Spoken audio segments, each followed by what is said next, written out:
इतना बड़ा क्वेश्चन आ गया। अब नॉर्मल वाला अगर यहाँ पे पहाड़ा पढ़ पढ़ के आप भाग देकर करे तो उसके तो पसीने छूट जाएंगे, उसको तो पता नहीं है कि कैसे सॉल्व होगा। अब देखिए इसको तो हम सॉल्व करने वाले अपने जुगाड़ से। तो जुगाड़ से फ्रेंड्स आज हम सेंसफुल ज्ञात करना सीखेंगे, रिमाइंडर्स फाइंड करना सीखेंगे। देखिए फ्रेंड्स, ये बहुत ही इंपॉर्टेंट टॉपिक है, हर एग्जाम में यहाँ से क्वेश्चन पक्का बनते हैं। तो आज हम इसको सीखेंगे। बड़े से बड़ा, कितने ही बड़े से बड़ा रिमाइंडर आ जाए, आप चुटकियों में इसको सॉल्व कर लेंगे अगर आप इस तकनीक को सीख जाते हैं। तो चलिए देखते हैं। तो सबसे पहले इसके कॉन्सेप्ट को हम डिस्कस कर लेते हैं। फ्रेंड्स देखिए, कॉन्सेप्ट में कुछ नहीं है। आपको मैं 2-3 पॉइंट बता दे रहा हूँ, आप अगर उसको ध्यान में रखेंगे तो इसके क्वेश्चन को आसानी से कर लेते हैं। तो हम देख लेते हैं कौन कौन से यहाँ पे पॉइंट्स हैं। ठीक, चलिए। तो पॉइंट नंबर फर्स्ट है आपका, ये देख लीजिए। देखिए फ्रेंड्स, पॉइंट नंबर फर्स्ट है कि हमेशा भाग करते समय रिमाइंडर को कम से कम रखना है, चाहे रिमाइंडर पॉजिटिव हो या निगेटिव। फ्रेंड देखिए, इसका मतलब ये है कि जैसे आप रिमाइंडर निकालेंगे तो भाग तो करेंगे ही। जब आप भाग दे और उसका पहाड़ा पढ़े तो जितनी बार जाए ना, जो आपका भाज्य होगा उसके नज़दीक वाला आपको लेना है, और चाहे आप उससे ज़्यादा हो जाइए। देखिए जैसे एग्जांपल के लिए मैं लेता हूँ आपको 67/17। ठीक, अब आप इसमें अगर भाग दीजिए, चलिए भाग देते हैं 67/17। अब देखिए, भाग आप यहाँ पे दो तरह से देंगे। एक तो आप ये देखेंगे कि 67 से ज़्यादा ना जाए, जो हम पहले वाला करते थे 67 से ज़्यादा ना जाए। लेकिन जब यहाँ पे 17 3 51 करेंगे, ठीक, तो यहाँ पे देखिए कम से कम नहीं होगा, मतलब 67 के एकदम पास में लेना है कम से कम। तो यहाँ पे 17 चौका बार हम ले जाएंगे, ठीक, 4 बार ले जाएंगे तो यहाँ पे देखिए 68 हो जाएगा। अब तो आप कहेंगे कि ये गलत हो गया, लेकिन गलत नहीं हुआ है। यहाँ पे जो आपका रिमाइंडर आएगा वो -1 आएगा, ठीक है ना। -1 आएगा। अब देखिए ये पास में हो गया ना। नहीं तो अगर यहाँ पे 68 बार जाता तब यहाँ पे रिमाइंडर ज्यादा आ जाता, ठीक, 16 आ जाता। तो अब देखिए, एक तो इसका रिमाइंडर आ गया -1, ठीक, जो निगेटिव रिमाइंडर है वो क्या है, -1 निगेटिव रिमाइंडर। दो इसके रिमाइंडर हो गया, और एक पॉजिटिव रिमाइंडर है। इसका एक पॉजिटिव रिमाइंडर क्या आ गया, 16। ठीक, ऐसे 16 है। 16 वाला तो आप जानते हैं, जब 67 में भाग देंगे तो 17 3 51, तो यहाँ पे क्या आ जाएगा, 16 आपका रिमाइंडर आ जाएगा। तो हमको देखिए हमेशा पास वाला लेना है, ताकि क्वेश्चन जो है आपका एकदम आसान हो जाए। तो हमको कौन सा लेना है, 64 वाला, 68। अभी मैं इसको बताऊंगा कि निगेटिव आया है तो इसको हम कैसे सॉल्व करेंगे। बहुत ही आसान वो भी है, आपका आंसर तो 16 ही आएगा। आपका जो आंसर है वो 16 ही आएगा, एक नहीं आएगा। तो अब देखते हैं उसको पॉइंट नंबर 2 में। तो चलिए पॉइंट नंबर 2 देखते हैं। अब देखिए पॉइंट नंबर 2 है, हमेशा पॉजिटिव रिमाइंडर लिखेंगे। ठीक, जैसे यहाँ पे -1 आया था, लेकिन मैंने कहा कि आंसर जो है आपका 16 होगा। तो हमेशा पॉजिटिव रिमाइंडर लिखेंगे और निगेटिव रिमाइंडर को भाजक में से जोड़ लेंगे, ये सबसे बड़ी बात है। निगेटिव रिमाइंडर को भाजक में से जोड़ लेंगे। चलिए एग्जाम्पल से भी इसको हम देख लेते हैं। देखिए वही एग्जाम्पल लेते हैं। देखो 67/17 था, ठीक, तो इसका एक निगेटिव रिमाइंडर आया, हमने 4 बार पहाड़ा पढ़ लिया तो 68। 68 जब आ गया तो इसका एक निगेटिव हो गया, माइनस में चला गया, ठीक, -1। ठीक, अब देखिए जो ये रिमाइंडर आया है ना निगेटिव, इसको ये क्या है, हमारा भाजक है। ये क्या है, हमारा भाजक है। इसको अगर हम भाजक में से जोड़ लेंगे तो देखिए 16 नहीं आ रहा है क्या, 17 प्लस -1 करेंगे तो प्लस माइनस का माइनस हो जाएगा, और 17 में से एक चले जाएंगे तो 16। तो ये जो 16 आया है ना, यही आपका क्या हो गया, आंसर। 16 आपका क्या हो गया, आंसर हो गया। ठीक, अब देखिए माइनस वाला कहाँ नहीं लिया जाता, अभी आपका यहाँ पे क्या हो जाता, 68। 68/67 होता, तब तो आप कह देते 67 × 9 = 67, और यहाँ पे आपका एक जो होता शेष आ जाता है। यहाँ से तो आप तुरंत कर सकते हैं, लेकिन अगर ऐसे आ गया तब आपको एकदम नज़दीक वाला लेना है। माइनस में चले जाइए, कोई दिक्कत नहीं, उसको आप घटा लेंगे तो आपका आंसर आ जाएगा। यही हमारी ट्रिक है। चलिए क्वेश्चंस है ना और सॉल्व करते हैं, और एग्जाम्पल देखते हैं। तो एग्जाम्पल जैसे हमने ले लिया 98/11। ठीक, अब यहाँ से बताइए क्या होगा, 11 का पहाड़ा पढ़िए कि 98 के पास आ जाए। 11 का पहाड़ा पढ़िए कि 98 के पास आए, तो आप कहेंगे अच्छा 11 नहीं 99। ठीक, 11 9 11 88 आपको नहीं पढ़ना है। ठीक, 11 9 99, अच्छा 99, 98 -99, माइनस का एक हो रहा है तो इसका एक निगेटिव रिमाइंडर क्या हो गया, -1। अब देखिए निगेटिव तो हमको लेना नहीं है, हमको तो केवल पॉजिटिव रिमाइंडर लेना है। पॉइंट नंबर 2 देखिए, हमेशा पॉजिटिव रिमाइंडर लिखेंगे। अच्छा निगेटिव आ गया तो इसको हम पॉजिटिव कैसे बनाते हैं, इसमें से घटा लेंगे, तो यानी कि ये कितना हो गया, एक चला जाएगा, तो ये कितना हो जाएगा 10, ठीक। तो इसको हम जोड़ेंगे तो ये घटेगा ही, लेकिन हम घटाएंगे तो जुड़ जाएगा, इसलिए हम यहाँ पे जोड़ेंगे, तो 11 - 1 कितना हो जाएगा 10, यही आपका क्या हो गया, आंसर हो गया। चलिए और एग्जाम्पल लेते हैं, जैसे कि यहाँ एग्जाम्पल मैं और ले लेता हूँ। एग्जाम्पल जैसे ले लिया 25 ÷ 13, अब 25 की पावर हम लिख रहे हैं 48, ठीक। अब देखिए ये कैसे होगा, बहुत ही सिंपल है, 13 दूनी 26, 26 हो गया, माइनस का 1 आया, अच्छा चलिए यहाँ माइनस का 1 रिमाइंडर आया, अब इसकी पावर हो गई 48, ठीक। और बटे में 13 हो गया, ठीक।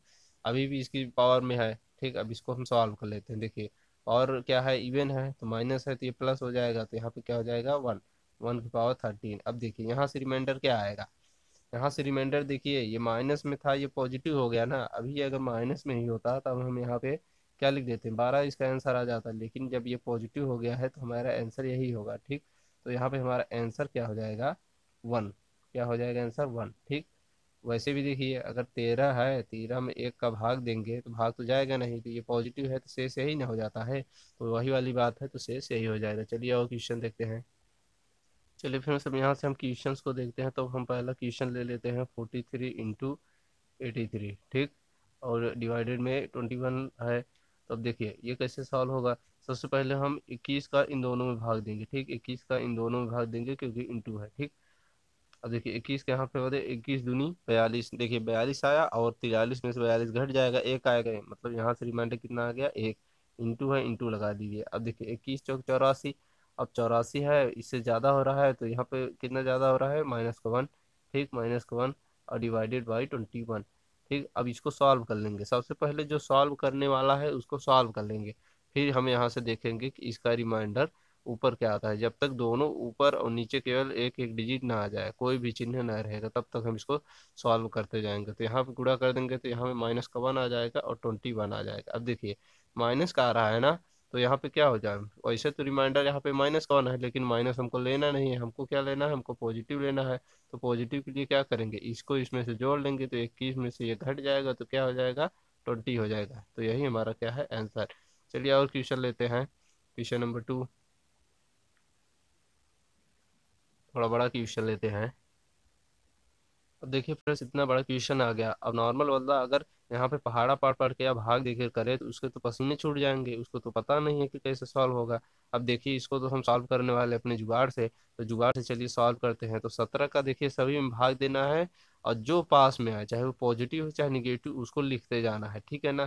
तो सबसे पहले हम 63 में पहाड़ा पढ़ते हैं, तो देखिए 17 चौको कितना हो गया 68 हो गया, 68, और यहाँ पे देखिए 63 है और 68 ज़्यादा है, तो यहाँ पे माइनस में आएगा, तो यहाँ पे कितना आ गया -5, ठीक, क्या आ गया -5। अब देखिए यहाँ 97 है, 17 × 3 = 17 चौको 68, 17 × 25 = 85 और 17 छक्का 102, 102 हो गया। अब देखिए ज़्यादा हो गया, तो ये देखते हैं कितना ज़्यादा है, तो 7 7 3 2, और यहाँ पे कितना आ गया -5, ठीक।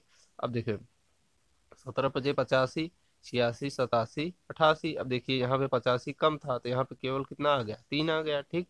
और यहाँ पे देखिए भाग देते हैं, 17 × 9 = 17, एक आ गया 18, ठीक। फिर 17 × 9 = 17, 18 19, ठीक। दो दो यहाँ पे ये ज़्यादा है, तो यहाँ पे प्लस का 2 होगा, ठीक। और यहाँ पे फिर से गुणा, फिर यहाँ पे भाग देते हैं, तो यहाँ पे कितना जाएगा, 17 9 देखिए 153 होता है, तो 153 देखिए ज़्यादा हो रहा है ना इससे, तो माइनस में तो आएगा ही सही।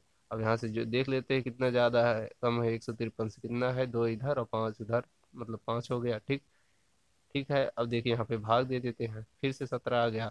अब इसको तो सॉल्व करना एकदम आसान है ना, अब हम देखिए गुणा कर लेते हैं, तो ये देखिए 55 25 पंचे 125, मतलब माइनस का 125 हो गया, और यहाँ पे कितना हो गया 3 दूनी 6, ठीक। अब बट्टे कितना हो गया 17, ठीक। अब यहाँ फिर से 6 का गुणा कर लेते, 6 पंचे 30 की 0 हासिल थी, 6 दूनी 12, 13 14 15 5 हासिल लगे, और 6 × 9 = 7, मतलब माइनस का 750/17 हो गया। अब देखिए 17 का इसमें हम भाग देते हैं, चलिए पहाड़ा पढ़िए, 17 3 17 चौको 68, और यहाँ पे 75 है तो 68 और 2 70, मतलब 70 यहाँ पे हो गया, ठीक। यहाँ पे कितना हो गया 70, और फिर से पहाड़ा पढ़ते 17 चौको 68, और फिर 70 है तो माइनस का 2 हो जाएगा, 2 शेष आ गया, यहाँ पे 2 17, नहीं समझ में आया, देख लीजिए यहाँ पे देखिए 750 भागे आप 17 करेंगे, ठीक। नॉर्मली 17, 17 चौको कितना हो गया, 68 हो गया। ठीक, 68। ठीक, यहाँ पे कितना आया, 7 आया, जीरो। 17 चौको फिर से कितना हो गया, 68। यहाँ से शेष कितना आया, दो। दो इस शेष आया, माइनस पहले से था, माइनस लग गया। अब देखिए माइनस का तो -2 आ रहा है शेष, 17 से कम हुआ मतलब, अगर भाजक से कम हुआ तो समझ लीजिए वही माइनस है, आपको पता ही है। तो यहाँ पे 2 है, तो यहाँ पे वैसे पॉजिटिव रिमाइंडर क्या आ जाएगा, प्लस का कितना आ जाएगा, 15। तो यही आपका क्या है, आंसर है। तो यही आपका क्या है, प्लस का 15 आंसर। आई बात समझ में? ठीक है। अब देखिए फ्रेंड्स, इस क्वेश्चन को देखते हैं। क्वेश्चन देखिए काफ़ी लंबा चौड़ा दिख रहा है। अब जिसको ये ट्रिक नहीं मालूम होगी ना, उससे तो पक्का पसीने निकलने वाले हैं। लेकिन हम तो इसको ट्रिक से करने वाले हैं, तो देखिए कैसे होगा। 5 से भाग देना है तो हमको पूरी संख्या देखने की जरूरत ही नहीं है, हमको केवल इकाई अंक देखना है। इकाई अंक अगर देखिए 5 है या जीरो है तो वो पूरा पूरा बाहर चला जाता है। लेकिन देखिए यहाँ तो न तो 5 है न तो जीरो है, यानी कि इसमें कुछ न कुछ शेष आएगा, तो हम इकाई अंक में भाग दे लेंगे तो हमको पता चल जाएगा कि शेष क्या होगा। तो चलिए देखते हैं। तो देखिए 5, 5 कम 5, यहाँ से देखिए 2 शेष आया। ठीक, प्लस का 2 आया। ठीक, यहाँ से ठीक, यहाँ पे 9 है तो 5 दूनी 10, 10 हो गया, मतलब माइनस का 1 शेष आया। ठीक, फिर यहाँ पे देखिए 9 है तो यहाँ पे भी माइनस का 1 शेष। ठीक, यहाँ पे भी देखिए 9 है तो यहाँ भी माइनस का 1। यहाँ पे 7 है तो यहाँ पे भी क्या होगा, प्लस का 2। 5 कम 5, 5 और 2 7। अब देखिए यहाँ से क्या आया, 2 गुणे -1 गुणे -1 गुणे गुणे प्लस का 2। ठीक, अब बटे में क्या है, 5। ठीक, अब देखिए 2 दूनी 4, और यहाँ पे माइनस माइनस माइनस 3 बार है तो मतलब माइनस ही होगा, मतलब -4 अपॉन क्या हो गया, 5। अब देखिए माइनस का, अब देखिए ये कम हो गया ना, तो माइनस निगेटिव रिमाइंडर आपका तो -4 है, लेकिन हमको पॉजिटिव लेना है तो यहाँ पे क्या हो जाएगा, 1। क्या हो जाएगा, 1, 1 शेष हो जाएगा। ठीक, ये इसमें से घट जाएगा तो 1 शेष हो जाएगा। अब देखिए इसको एक रूप में आओ बताता हूँ। अभी पे यहाँ पे हमने प्लस वाला किया है ना, प्लस प्लस जहाँ लिया है, अब इसको निगेटिव मेथड से करते हैं, निगेटिव रिमाइंडर से। तो हम यहाँ से 5 का पहाड़ा 2 बार पढ़ लेंगे तो 5 दूनी 10 हो जाएगा। तो 7 में से 10, तो देखिए यहाँ पे -3 हो जाता है। ठीक है, यहाँ पे -1 -1 -1 रहेगा, यहाँ पे भी क्या हो जाता है, -3। फिर भी देखिए आंसर वही आएगा। अब देखिए 3 तिहाई क्या हो गया, 9, प्लस का 9। ठीक, प्लस का 9 गुणे, अब यहाँ पे देखिए माइनस माइनस माइनस है तो -1। ठीक, अब बटे में क्या हो गया, 5 हो गया। ठीक, अब देखिए ये क्या हो गया, -9/5। ठीक, अब देखिए ज़्यादा है तो फिर से पहाड़ा पढ़ेंगे तो 5 1 कम 5, और फिर घट जाएगा तो क्या हो जाएगा, -4/5। फिर से देखिए वही आ गया, -1। आंसर हो गया आपका। ठीक फ्रेंड्स, तो ये देखिएगा क्वेश्चंस इतने ही बनते हैं, इससे बाहर इससे ज़्यादा टफ और कुछ नहीं बनता। आपको घात में करके संख्या दे देगा। एक क्वेश्चन और बनता है तो उसको मैं शॉर्ट वीडियो में बता दूंगा, काफ़ी टफ होता है। घात में करके देगा तो उसको पहले आपको घात को सॉल्व करना रहेगा, तब आप उसको सॉल्व करेंगे रिमाइंडर थ्योरम से। तो इसमें आपको केवल मेन चीज़, आपको कभी भी यहाँ पे देखिए गुणा नहीं करना है, यहाँ पे कभी भी आपस में गुणा नहीं करके फिर 5 से भाग कभी भी नहीं देना है, क्वेश्चन बहुत ही ज़्यादा लेंदी हो जाएगा।